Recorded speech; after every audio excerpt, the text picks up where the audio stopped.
June is Pride Month. It's time to use the privilege of whiteness and the empathy of queerness to honor people of color. Because I stand with my friends of color, and I'm giving them my pride.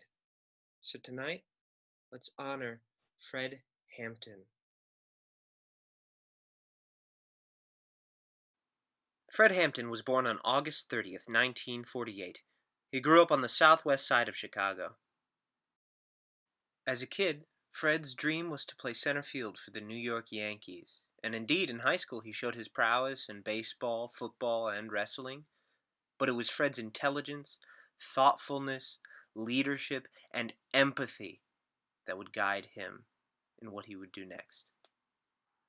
Here's a photo of a young Fred, second from the left, smiling at a gathering with friends and family. The neighborhoods of a racially divided Chicago were full of white bullies.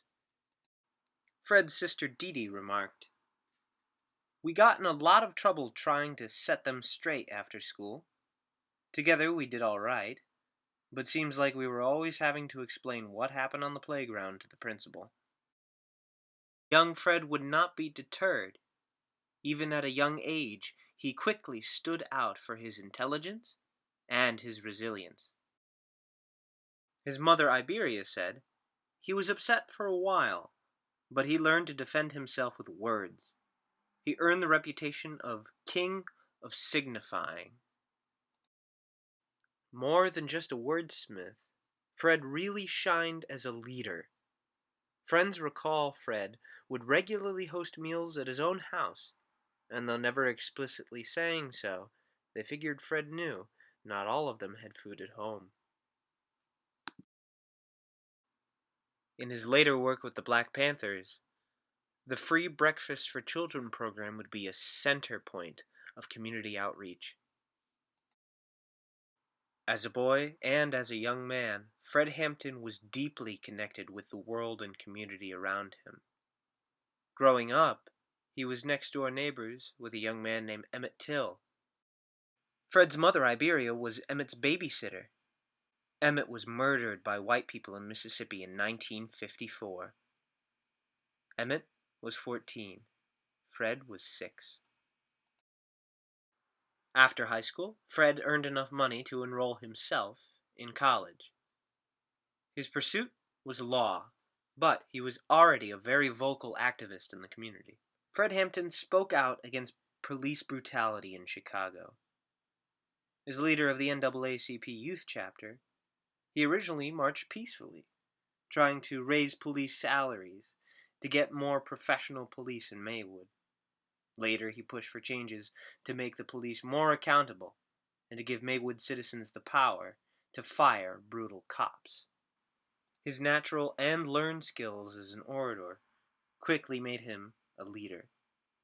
His friend Bobby Rush would say, "I was immediately impressed with Fred's ability to speak powerfully and engage and energize the young audience. He was physically imposing with a powerful personality and a deep, guttural laugh." Hampton joined the Black Panthers.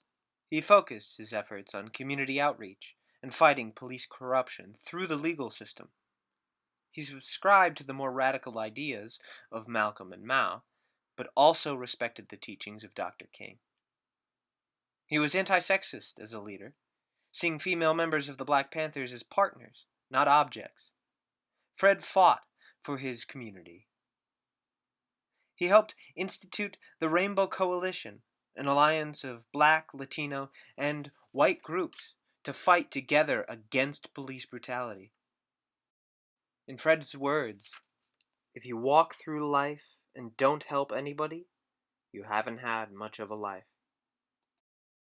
Fred was compassionate. Fred was building a community. Fred was murdered by the police in 1969. They fired 99 shots. Fred's bodyguard, also killed, fired 1 in defense. Fred Hampton was 21 years old when he died. White friends, we have blood all over our hands. His name is Fred Hampton. His name is Fred Hampton. His name is Fred Hampton. I'm going to vacate the space. I think we should listen to Fred. Thank you. But the state's attorney and the state's attorney's office has reasons to see Fred Hampton in jail. We've got a new state's attorney, you see. And he said already what he thought about people that had different political beliefs than he had. His speeches sound somewhat like those of Hitler. And we know why he wants to see Fred Hampton put in jail. Why do I have a lot of arrests? Because of harassment. Why is that harassment? Because the people that harass me have set up a problem that made me disagree with them violently. And they set up this problem in order to exploit me and other people like me. And why they want to get rid of me? Because I'm saying something that might wake up some other exploited people and some other oppressed people. And if all these people ever get together, then these pigs that are exploiting us, we'll be able to run them into the lake. That's why they want to get rid of us.